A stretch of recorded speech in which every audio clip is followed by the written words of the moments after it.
Perkenalkan, nama saya Muhammad Iqbal. Saya dari SMA Negeri Titian Teras Haji Abdurrahman Saiti dari Provinsi Jambi. Assalamualaikum warahmatullahi wabarakatuh.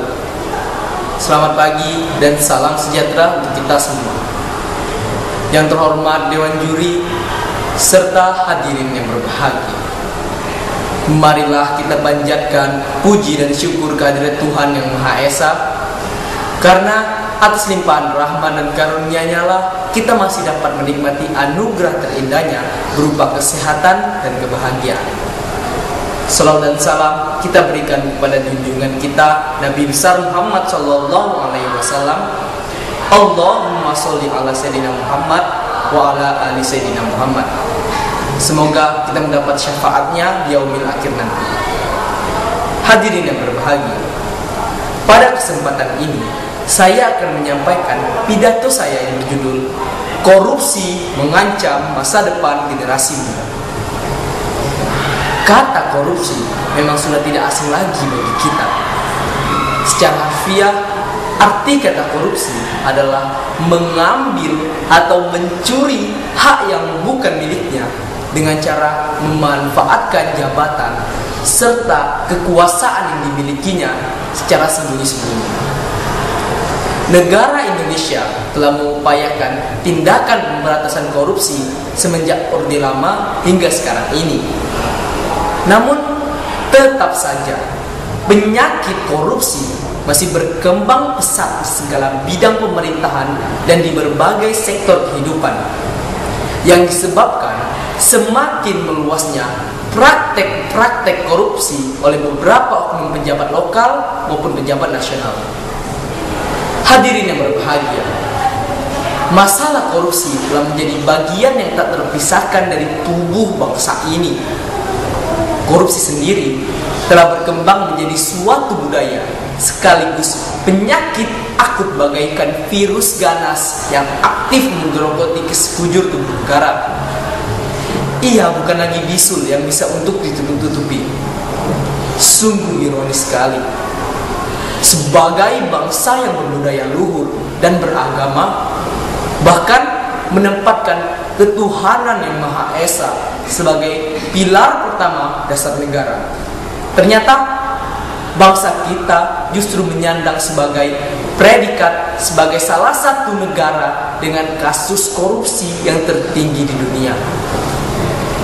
Berbagai indikator seperti Olimpiade korupsi yang diselenggarakan oleh lembaga asing semacam Transparency International dan Political Economy Risk Consultancy menempatkan negara kita sebagai pemenang. Hal ini sangat ironis dan memalukan. Hadirin yang berbahagia, dampak praktik korupsi begitu jelas telah memporak-porandakan bangsa kita. Studi Ross Ackerman menunjukkan bahwa negara dengan tingkat korupsi yang tinggi memiliki tingkat kepercayaan yang rendah terhadap institusi-institusi publik. Ini berakibat lanjut pada pudarnya komitmen warga pada proyek kolektif dan perilaku warga, memacu tingkat kriminalitas dan disorganisasi sosial. Khususnya laporan UNSPIR, United Nations Support for Indonesian Recovery, menyatakan bahwa keterlambatan Indonesia untuk melakukan pemulihan atau recovery pasca krisis yang menimpa Asia sejak tahun 1997 juga akibat meluasnya korupsi di sektor publik.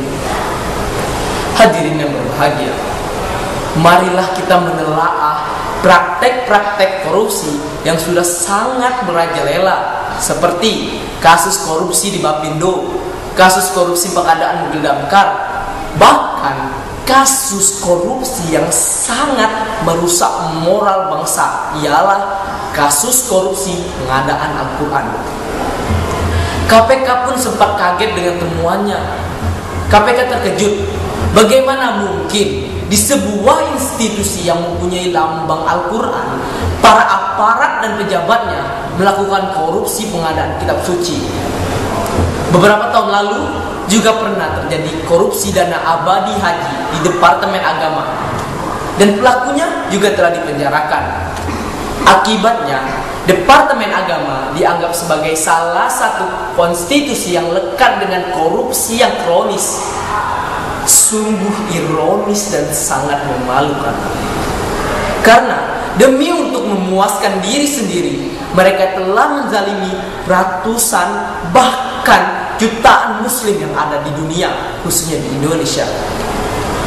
Hadirin yang berbahagia, dari beberapa paparan yang telah saya jelaskan sebelumnya, tampak jelas bahwa korupsi akan menjadi suatu cikal bakal rusak generasi muda bangsa Indonesia ke depannya. Lalu, bagaimana tindakan kita yang merupakan bagian daripada generasi muda penerus bangsa ini dalam menyikapi ancaman maut daripada korupsi itu sendiri? Tak pelak bahwa dengan keterbatasan yang dimiliki oleh KPK dewasa ini, kita semua dapat menyadari bahwa untuk memberantas korupsi di Indonesia bukanlah pekerjaan yang mudah. Oleh sebab itu, agenda yang perlu dilakukan antara lain: pertama, membangun kultur yang mendukung tindak pemberantasan korupsi. Kedua, mendorong pemerintah melakukan reformasi publik sektor dengan mewujudkan good governance. Ketiga, dengan cara membangun kepercayaan masyarakat. Keempat, mewujudkan keberhasilan penindakan terhadap pelaku korupsi besar. Dan kelima, memacu aparat penegak hukum lain untuk memberantas korupsi. Namun, hal itu semua merupakan wewenang dari beberapa pihak atau institusi-institusi yang memiliki kekuasaan dalam menjalankannya. Lantas, apa yang dapat kita lakukan sebagai seorang generasi penerus bangsa untuk dapat turut serta mengurangi bahaya korupsi yang ditakutkan akan menjadi sebuah ancaman besar ke depannya? Hadirin yang berbahagia, demi kemajuan bangsa kita ini, marilah kita kaum muda menjaga diri kita dengan tidak melakukan tindak korupsi, dengan cara lebih meningkatkan kualitas keimanan kita serta kejujuran kita dalam melakukan segala sesuatu. Negara kita ini bisa menjadi lebih baik lagi di masa depan, asalkan kita semua dari sekarang mampu merubah sikap dan keimanan kita menjadi lebih baik, sehingga para penerus bangsa ini bisa mencontoh perilaku baik dari penerusnya, dan juga agar korupsi tidak menjadi budaya yang mendarah daging pada negara kita yang tercinta ini. Hadirin yang berbahagia, demikian pembahasan yang saya sampaikan pada kesempatan ini. Mohon maaf apabila ada tutur kata, bahasa yang tidak berkenan untuk didengar ataupun dirasakan. Wabillahi taufiq wal hidayah. Wassalamualaikum warahmatullahi wabarakatuh.